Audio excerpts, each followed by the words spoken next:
감사하며 사는 생활이라는 제목으로 말씀을 드리겠습니다. 오늘은 맥주 감사 주일입니다. 성경에는 보면 특별히 이스라엘 백성들에게 하나님께서 세 번 특별한 감사하는 절기를 주셔서 감사할 것을 명하고 있습니다. 여러분, 오늘 우리의 삶의 자리가 힘들어도 감사하는 은혜가 있었으면 좋겠습니다. 어떻습니까? 지난 2023년 반년을 돌아보면서 사실 돌아보면 힘든 일, 어려운 일, 근심된 일이 얼마나 많이 있었겠습니까?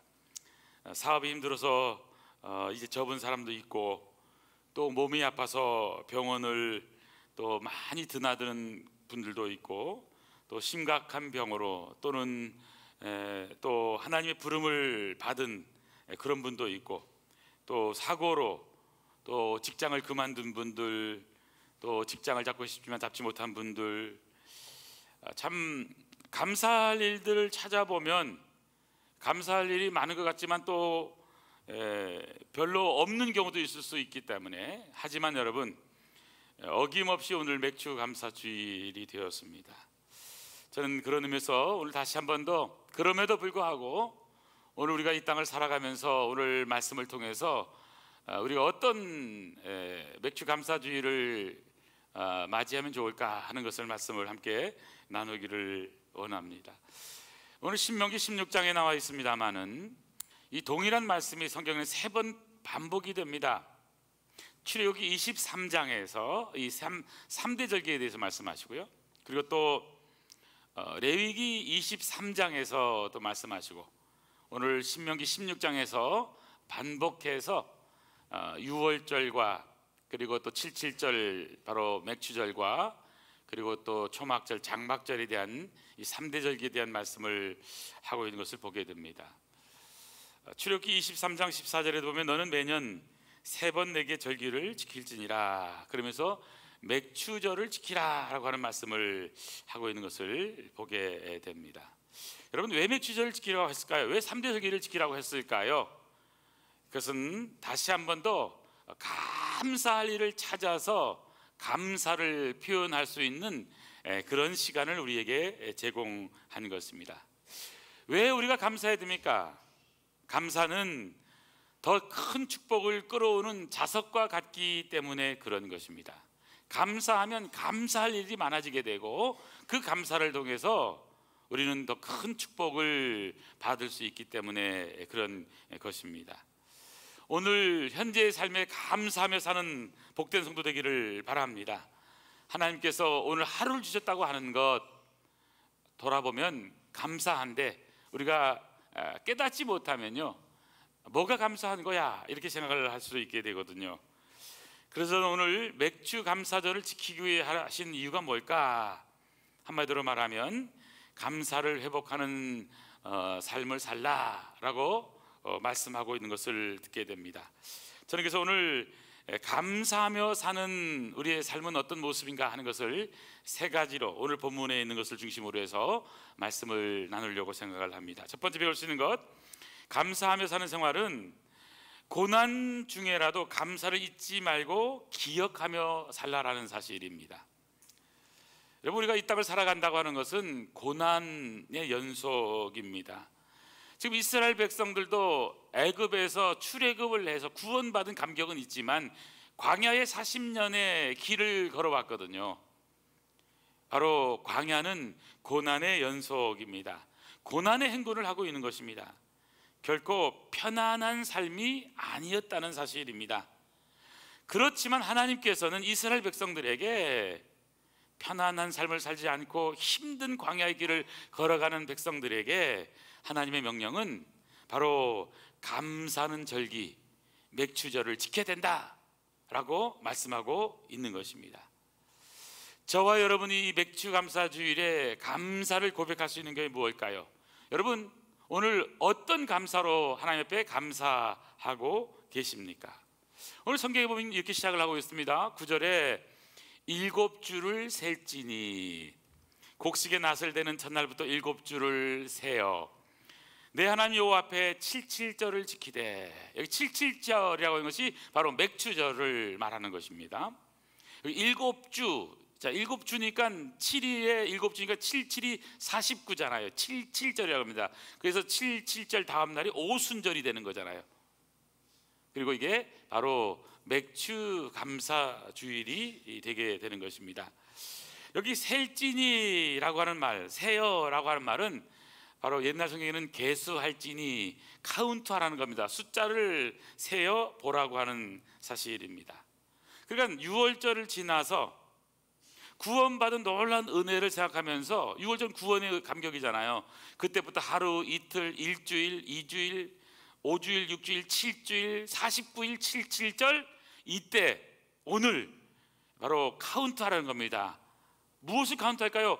구원받아서 49일이 지났는데 그 은혜, 그 감격, 여기까지 인도하신 하나님의 사랑을 다시 한 번 더 세어보라라는 사실입니다.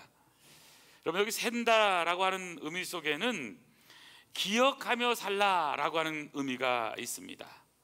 우리의 인생의 삶은 바쁘게 돌아가잖아요. 그러다 보면 바쁘게 돌아가다 보니까 어떤 절기를 지키고 또 자기의 삶을 세어볼 수 있는 시간적인 여유가 없을 수가 있습니다. 그렇기 때문에 특별한 날을 주셔서 바로 오늘 지금까지 어떤 삶을 살아가고 있는지에 대해서 한번 기억해 보라고 말씀하고 있습니다. 사실 우리는 감사한 것이 무엇인가, 은혜 받은 것이 무엇인가를 이렇게 세어보지 않으면요, 받은 복을 세어보지 않으면 우리는 별로 감사가 없는 것처럼 여겨질 수도 있습니다. 별로 받은 것이 없는 것처럼 여겨질 수도 있습니다. 하지만 세어보게 된다면 여러분, 이렇게 숨을 쉴 수 있는 것, 걸을 수 있는 것, 말을 할 수 있는 것, 들을 수 있는 것, 예배 드릴 수 있는 것, 오늘 하루 더 연장해서 살아가는 것, 이 모든 것은 감사한 일, 하나님 감사합니다, 하나님의 은혜입니다라고 우리는 고백하게 된다는 사실입니다. 우리 인생이라는 것은 이 땅에 영원히 살아가는 존재가 아닙니다. 우리는 공술의 공수고 빈손으로 왔다가 바로 빈 몸으로 돌아가는 것이 우리의 인생입니다. 모세는 시편 90편 3절 4절에서 주께서 사람을 티끌로 돌아가게 하시고 말씀하시기를 너희 인생들은 돌아가라 하셨사오니 주의 목전에는 천년이 지나간 어제 같으며 밤의 한 순간 같이 짧은 것이 우리의 인생이라고 설명하고 있습니다. 여러분, 인생은 돌아가는 거예요. 우리는 이 땅에 영원히 사는 존재가 아닙니다. 너도 가고 나도 가야지. 우리는 다 이 세상을 떠나서 돌아가는 겁니다. 1년의 절반은 6월이고 이제 7월이 절반에서 이제 하반기로 들어가는 거예요. 우리들 대부분은 인생에서 전반기보다는 후반기를 살아가고 있는 겁니다. 어떤 의미에서 아니, 이제 마지막 후반기 가장 끝나는 언저리 타임에 우리 인생을 살아가고 있는 경우도 있을 수가 있습니다. 그렇기 때문에 나는 어떤 인생을 살고 있는가, 나의 인생은 이팔 청춘이 아니라는 것을 기억하면서 우리의 인생을 다시 한 번 더 계수하는 지혜를 배워가야 되는 것이죠. 시편 90편 12절에 우리에게 우리 날 계수함을 가르치사 지혜로운 마음을 얻게 하소서. 우리의 날 계수함. 저도 말씀을 준비하면서 제 인생의 날을 계수해 봤습니다. 70, 80까지 살 수 있으면 얼마나 좋겠습니까? 이제 그렇게 산다고 칠 때에 그래도요, 많이 뒤에 온 겁니다. 저녁이 다 된 거예요. 이제 저는 그런 의미에서 우리가 날마다 매일매일 일기를 쓰는 경우 하루의 삶을 돌아보게 되잖아요. 오늘 성경은 바로 그런 것처럼, 일기를 쓰는 것처럼 나의 인생의 삶을 돌아보라는 거예요. 자기 성찰을 해보라는 것입니다. 여기 절기를 지킨다는 의미 속에는 하나님의 은혜를 잊지 말고 기억해야 된다고 하는 것을 말씀하고 있는 것이죠. 우리 한국교회가 맥주감사주일을 7월 첫째 주일 지키고 있는 것은 지난 6개월 동안 인도하신 하나님, 그리고 이제 하반기 앞으로 6개월 인도하실 하나님의 은혜를 생각하면서 이 땅에 영원히 사는 존재가 아니기 때문에, 한 번뿐인 삶이기 때문에 그냥 그럭저럭 살면 안 된다라고 하는 것을 가르쳐주고 있는 것입니다. 성경에 보면 하나님은 우리에게 복 주시는 하나님이십니다. 구약의 하나님 복 주시는 하나님, 신약의 하나님은 은혜를 주시는 하나님. 여러분, 복과 은혜의 공통점은 거저 주시는 거라는 것입니다. 그리고 값없이 주신다고 하는 사실입니다. 또 이 복 받은 사람, 은혜 받은 사람을요, 세상 사람이 이길 수가 없는 거예요. 하나님이 아브라함에게 복을 주셨어요. 이삭에게 복을 주셨어요. 야곱에게 복을 주셨어요. 그러니까 복을 받으니까 어떤 일이 벌어집니까? 어느 누구도 이길 수가 없는 거예요. 흉년의 때가 돼도 100배의 축복을 받게 되는 것이고요. 그러다 보니까 여러분, 하나님의 놀라운 복을 받는 그 비결은 뭘까? 성경 말씀하기를 감사함이 결국 복으로 이어지는 통로가 된다라고 하는 사실입니다. 그렇기 때문에 오늘 우리의 신앙의 삶은 늘 하나님의 은혜, 모든 것이 하나님께로부터 왔음에 하나님께로 올려드린다라고 하는 우리의 감사의 고백이 복의 통로라고 하는 사실입니다. 여러분, 우리의 인생에서 행복은 소유에 있는 것이 아닙니다.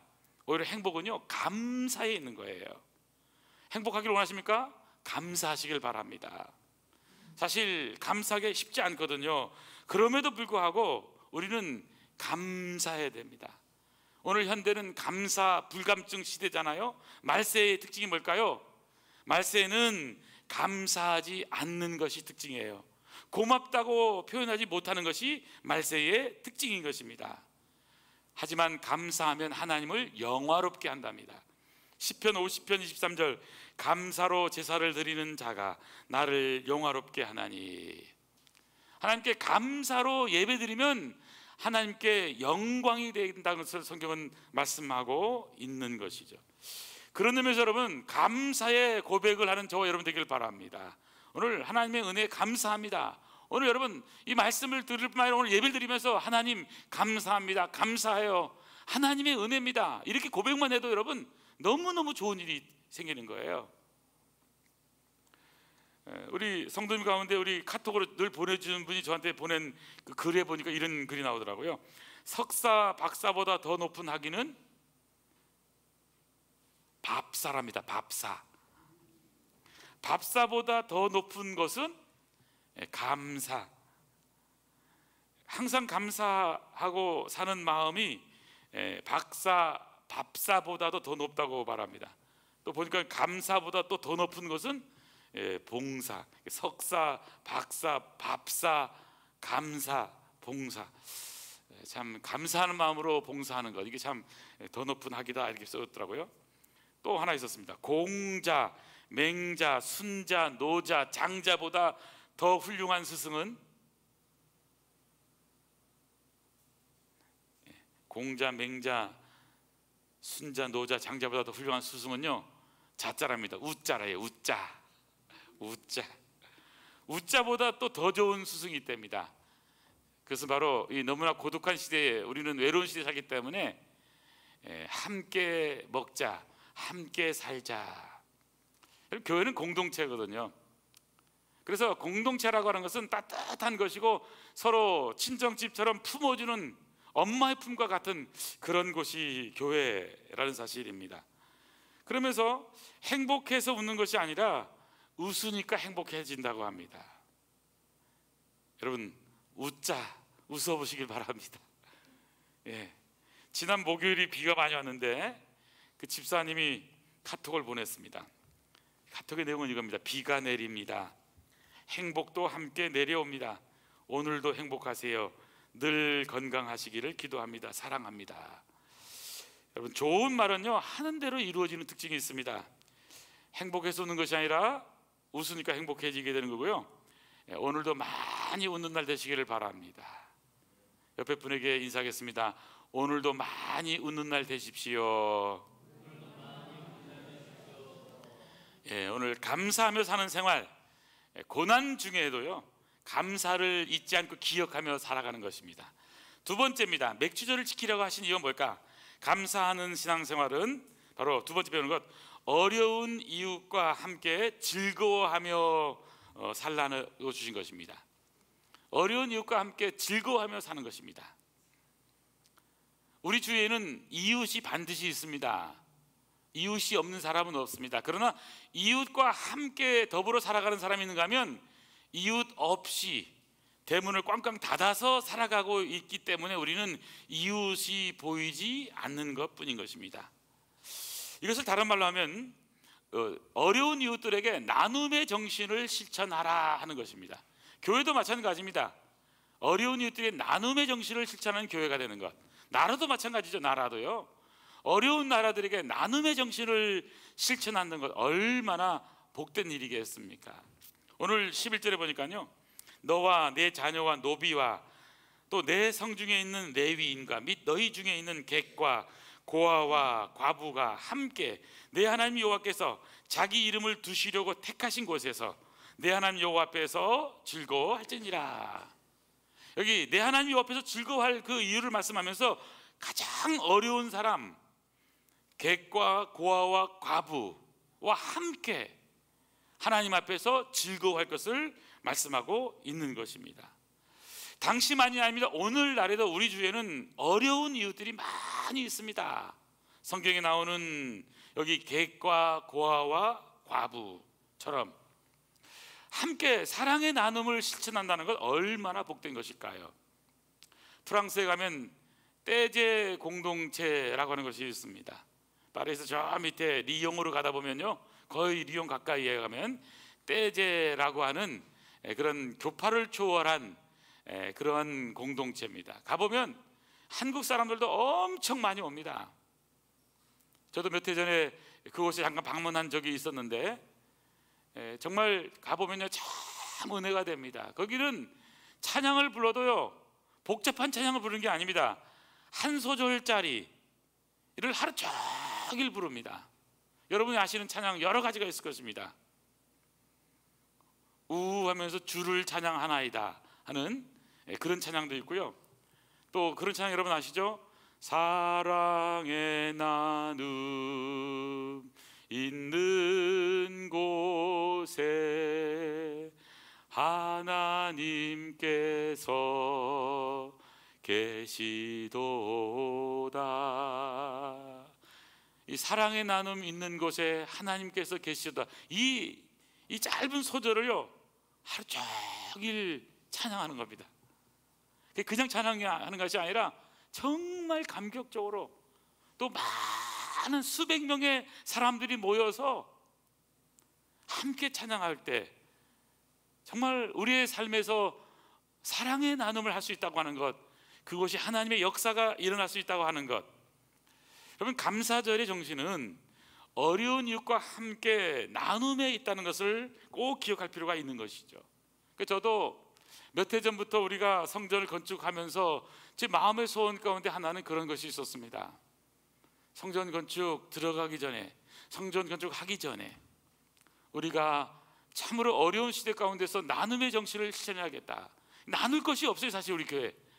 그리고 왜냐하면 재정적으로도 넉넉하지 않으니까. 그런데 제 마음 가운데는요 그런 것이 너무 많이 있었습니다. 실제로 옛날에 왜 동안교회 김동호 목사님, 그분이 그 교회를 이제 건축을 하려고 했을 때에 첫 번째 한 일이 뭐냐면 건축 헌금을 모았습니다. 한 10억 정도를. 지금부터 한 20여 년 전 얘기니까요. 그때 큰 돈이잖아요. 그 돈으로 일산 동안교회라고 하는 큰 교회를 먼저 건축을 했습니다. 돈 10원도 없는 거예요. 그리고 다 건축하고 이제 건축하려면 합시다. 그런데 놀라운 것은 하나님이요 그보다 몇십 배의 축복을 해서 몇백억짜리 건축을 할 수 있었다 하는 간증을 듣고 있습니다. 뭐 우리가 그렇게 하겠다 그런 건 아닙니다. 분명한 사실, 그런 확실한 것은 우리의 마음 가운데 이런 부담감이 있어야 됩니다. 우리의 어려운 이웃들에 대해서 우리는 바로 어떻게든 작은 사랑의 나눔을 실천해야겠다라고 하는 그런 마음의 나눔의 정신은 다시 한 번 더 가져야 되는 것이죠. 오늘 성경에 있는 것처럼 여기 보니까 내 성중에 있는, 너희 중에 있는, 레위인뿐만이 아닙니다. 객과 고아와 과부 함께 택하신 곳에서 여호와 하나님 앞에서 즐거워할지니라. 함께 기뻐하고 함께 축제하면서 천국 잔치를 베풀라라고 말씀하고 있는 것이죠. 감사한 것들을 이웃들에게 나누라고 하는 것입니다. 감사를 전염시키는 삶을 살아야 된다는 거예요. 저와 여러분은 감사가 없는 세상에서 살고 있습니다. 어떤 의미에서 원망과 불평이 더 많은 세상일지 모릅니다. 비판이 더 많고 서로를 향해서 손가락질이 더 많은 그런 세상일지 모릅니다. 하지만 우리가 기억할 것은 원망보다는 감사를, 불평보다는 하나님께 영광을 돌리는 그런 일들을 해야 하는 것이죠. 고린도전서 10장 10절에 보면 그들 가운데 어떤 사람들이 원망하다가 원망시키는 자에게 멸망당하느니 너희는 그들과 같이 원망하지 말라. 원망하지 말라 이 말 속에는 감사하는 삶을 살라라고 말씀을 드릴 수가 있는 것입니다. 여러분, 어떻게 하면 우리가 감사하는 삶을 살 수 있을까요? 어떻게 하면 불평과 원망을 없이 살 수 있을까요? 저도요, 몇 달 동안 너무 가슴이 힘들고 머리가 아프고 정말 고생하고 고민하고 어떻게 할 바를 모르는 그런 힘든 가운데 살고 있습니다. 하지만 분명한 사실은 정말 하나님께서 왜 이런 일들을 우리에게 주실까? 왜 나에게 이런 어려움을 주실까? 영적으로 보면 정신 못 차려서 정신 차리라고 하는 하나님의 사인일 수도 있고, 그래서 이제 말씀을 준비하면서 제가 생각한 것은 지난 것을 더 이상 원망하고 불평한다고 무엇이 나올 것이 있는가? 없는 것, 지난 것 불평하지 말고 남아있는 것을 가지고 다시 한 번 더 감사를 시작해야 되지 않느냐, 이런 생각을 갖게 됩니다. 뿐만이 아니라 현재 결과에 불평할 것이 아니라 그럼에도 불구하고 하나님이 하신 약속을 다시 한 번 더 붙잡았으면 좋겠다. 그래서 작은 것, 남아있는 것, 하나님 앞에서 내가 바꿀 것을 다시 한 번 더 바꿔야 되지 않느냐, 이런 생각을 요즘 가지고 있습니다. 말씀을 준비하면서 떠오른 시가 있었습니다. 성명희 시인, 아실 분은 잘 아실 것입니다.